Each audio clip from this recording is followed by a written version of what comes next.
Hello everyone, welcome to Exambius. स्वागत है आप सभी का एग्जाम्बियस के इस प्लेटफॉर्म में to make your preparation question faster. So student, today we'll be discussing about the SEBI IT 2026. Why every IT graduate must know about this job, whether you are experienced one, whether you are just starting your career, whether you are in the graduation or you have the 10-year plus experience. Everyone must be knowing about this job. Then whether to prepare or not, that is entirely क्यों पता होना चाहिए, क्योंकि सबसे बड़ा fact आज के time पे ये है, ले ऑफ की टेंशन हावी है, चाहे आप कितनी भी अच्छी जॉब में हो, क्योंकि एआई से किस जॉब पे खतरा है ये किसी को नहीं पता, और लगभग हर जॉब पे एआई से खतरा ही है। सो आप देखेंगे ले ऑफ का एक बड़ा टेंशन है, तो ये एक जॉब ऐसी है जिसमें जीरो ले ऑफ टेंशन है and highest paying government job government security से सीधे हम लिंक करते हैं ना, कि गवर्नमेंट जॉब है मतलब सिक्योरिटी है, और वो भी जस्ट आफ्टर ग्रेजुएशन। तो ये इसलिए इसके बारे में जानना चाहिए, हम इसको क्विकली डिस्कस करेंगे। और क्यों डिस्कस करेंगे ये मैं आपको बता ही रहा था कि देखिए, आपने देखा कि around 12,000 employees laid off in India, another round likely with in a month. ये एक बड़ी न्यूज है ना। आप देखेंगे ये अप्रैल के मंथ में ही ये स्टार्ट हुई थी, और उससे पहले अचानक से एक दिन ओरेकल के सुबह ऑफिस में मेल आते हैं सबको कि आपको फायर कर दिया गया है।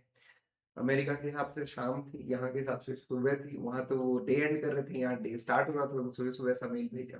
सिमिलरली आप देखेंगे कि silent layoff around 35,000 tech job में be eliminated this year. Similarly आप देखोगे 1,20,000 tech jobs cuts in 2026। AI drives big tech reset and India could be next. ये एक सबसे बड़ा इंपॉर्टेंट है, क्योंकि अगर आप देखेंगे इंडिया रियल में अभी बहुत बड़े जो इंडिया का आईटी सेक्टर है वो बहुत बड़े मास को एम्प्लॉय करता है, इसलिए ये एक बड़ा रिस्क पोज कर रहा है। तो ऐसे में दोस्तों, सेबी की जॉब, और जिसमें सैलरी मैंने अभी आपको बताया ना 1,80,000 प्लस विदाउट एकोमोडेशन, अगर वो एकोमोडेशन देते हैं खुद से जिसमें मैक्सिमम खर्चा आता है, तो फिर 1,43,000 just after graduation without any experience. उसके अलावा बहुत सारे अलाउंसेस हैं, इतने सारे, मतलब हर चीज जो भी आप सोच सकते हो उसका अलाउंस मिलता है। घर सफाई से लेके कन्वेंस कहीं जाना है से लेके ब्रीफ केस अलाउंस, आई रिफ्रैक्शन, चश्मे के लिए मेडिकल एक्सपेंसेस, फोन का बिल, सब कुछ मिलता है। खर्चा क्या होगा इस सैलरी से ये मुझे नहीं पता। तो ये आप देख सकते हैं, डेफिनेटली एक अच्छी जॉब है। अब ये जो जॉब है ये कैसे मिलेगी, ये एक इंपॉर्टेंट क्वेश्चन है ना। तो हम देखते हैं। इससे पहले मैं आपको बता दूं दोस्तों, इस साल अभी जो 2025 की रिक्रूटमेंट अभी कंप्लीट हुई है 2026 में, इसमें जब रिजल्ट आया तो हमने देखा सेबी आईटी में बहुत सारे स्टूडेंट का सिलेक्शन हुआ। जो सबसे अच्छी बात थी कि they clear this in the very first attempt. ऐसा नहीं है कि सालों साल की प्रिपरेशन लगी। कई बार हम लोग डिमोटिवेट हो जाते हैं कि यार यूपीएससी बड़े एग्जामिनेशन में वैकेंसीज कम आती है, बहुत वैकेंसी लगेगी। अब देखिए, clear SEBI attempt in first attempt, clear SEBI IT in first attempt, cleared in the age of 2021, failed in SYT but cleared IFSC and CBIT. So just imagine, ऐसा कुछ नहीं है। आपको जस्ट डिसाइड करने की जरूरत है, और they have the experience. Few are with experience, few are without experience. तो हर टाइप के स्टूडेंट्स यहाँ पे कर सकता है, बस आपको अपना, वो कहते हैं ना, मोड थोड़ा सा चेंज करना है, and then you can could be the next. And exam is the only platform providing best coaching for the IT graduates. Okay, अब यहाँ पे वैकेंसीज एंड एप्लीकेशन ट्रेंड देखेंगे तो नियरली हर साल ये आती है रिक्रूटमेंट। 2022 में 2 बार आई थी, that's why there are no vacancies in June 2020, मतलब 2023 में when notification came for the other streams. Okay, otherwise this is a regular recruitment. You can see every year they are releasing the notification. Important thing is for the IT vacancies are less, but the bachelor degree in engineering in any branch. वो ये नहीं कहते कि CS या IT चाहिए, कोई भी branch में तो आप एलिजिबल है। And with post graduate qualification minimum 2 year duration in computer science, ये भी है तो भी चलेगा। सिमिलरली आपको मैं एक और चीज बताता हूँ, यहाँ पे जनरल का नहीं लगाया है। जो जनरल स्ट्रीम है, जो ये जनरल स्ट्रीम है जिसमें आप देखोगे लास्ट टाइम 56 वैकेंसी आई थी, फिर फर्दर इंक्रीज हुई थी। इसमें पोस्ट ग्रेजुएशन चाहिए, बट अगर बीटेक है तो कुछ, तो बीटेक भी एलिजिबल है। तो बीटेक वालों को वहां पे भी आप जनरल से भी अप्लाई कर सकते हैं, but without any post graduation. तो ये एक बहुत अच्छी प्रोसेस, बहुत अच्छी अपॉर्चुनिटी है। मोड ऑफ सिलेक्शन क्या है, 3 स्टेजेस हैं। प्रीलिम्स है, प्रीलिम्स में 2 पेपर होते हैं, पेपर 1 और पेपर 2। पेपर 1 में क्वांट रीजनिंग, इंग्लिश और जनरल अवेयरनेस आता है। इसमें आपको 30% कट ऑफ लानी है बस, मतलब 30% मार्क्स 30 नंबर से ऊपर लाने हैं आपको। 31, 32, 100 कुछ भी लाओ, आपका सिलेक्शन हो जाएगा। तो मतलब आप अगर देखते हैं ना, 2-3 सब्जेक्ट भी आप अच्छे से टारगेट कर लेते तो भी हो जाता है।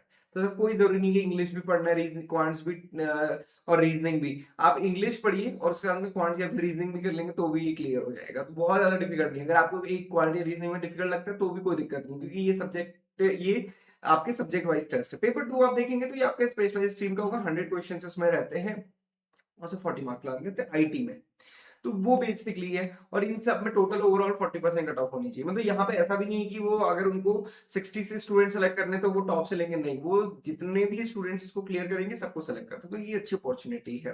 देन मेंस में देखेंगे तो आप पेपर 1 होता है उसमें डिस्क्रिप्टिव इंग्लिश, और पेपर 2 अगेन ये सब्जेक्ट स्पेसिफिक है। तो क्वांट रीजनिंग का तो डर ही नहीं। अगर आपको कई बार, वैसे तो मुझे नहीं लगता कि बीटेक स्टूडेंट्स को क्वांट रीजनिंग का डर होता है, बट अगर डर है भी तो भी वो कोई बड़ी बात नहीं है, क्योंकि वो हावी हो ही नहीं पाएगा। English, quants and reasoning, financial awareness के जीए, इन सबको मिला के आपको 30 नंबर लाने 100 में से वो आप इजीली ले आएंगे। 2-3 सब्जेक्ट, एक सब्जेक्ट छोड़ भी देंगे ना कंप्लीटली तो भी कोई दिक्कत नहीं है सेबी में। ये एक बड़ी अच्छी अपॉर्चुनिटी है स्टूडेंट्स के लिए। बाकी आप देखिए जनरल स्ट्रीम के लिए तो फिर भी हम कह सकते हैं कि फाइनेंस वगैरह बहुत पढ़नी होती है, बट आपको तो अपना सब्जेक्ट ही पढ़ना और सिलेबस भी डिफाइन करते हैं। प्रीवियस ईयर पेपर आप देख सकते हैं, सबसे इंपॉर्टेंट ये है। देन बाकी फिर इंटरव्यू होता है। इंटरव्यू का वेटेज 15% है और 85% वेटेज आपके रिटर्न मार्क्स का है। ये कट ऑफ वगैरह है। और ये कितने स्टूडेंट्स ने अप्लाई किया था, 20,000 ने अप्लाई किया था और देने गए थे 14,799। ये इंपॉर्टेंट होता है दोस्तों। अगर आप देखेंगे ना सीरियस बच्चे, मैं हमेशा कहता हूँ फिक्स एक डेसिमल लगा लीजिए, इतने बच्चे सीरियस होते हैं।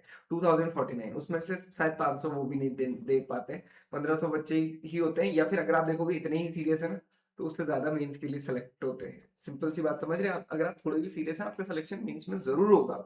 और फिर अगर और आप सीरियसली प्रिपरेशन करते हैं तो डेफिनेटली आप इंटरव्यू के लिए भी सिलेक्ट करते हैं। ये मेरा अपना एक्सपीरियंस है। आप हर साल देखिएगा, ये हमने देखा ही है, क्योंकि देखो हर किसी को जो हम कहते हैं ना डोपामिन, वो तो मिलता ही है। मान लो 80,000 सैलरी, वो भी सेबी में, सिक्योरिटी एक्सचेंज। आजकल के टाइम पे किसको नहीं पता है शेयर मार्केट के बारे में? तो वहां पे आप जॉब करेंगे। Recently I was watching the status of all the selected candidates. इस बार जिनका सिलेक्शन हुआ था, दे विजिटेड पार्लियामेंट अभी ट्रेनिंग के दौरान ही। They met with the Piyush Goyal. So ये बहुत चार्मिंग और अच्छी जॉब है। So that's why you should prepare for. कोई डाउट, कोई क्वेश्चन है, you can connect us, you can access our course, you can at least get the previous year paper, वो आपको मिल जाएगा, डिस्क्रिप्शन बॉक्स में लिंक दिया हुआ है। And go through it, you will understand this examination is for you or not. So this is all for today. Thank you for watching this video, and for any doubt, query, question, you can connect us anytime. Thank you.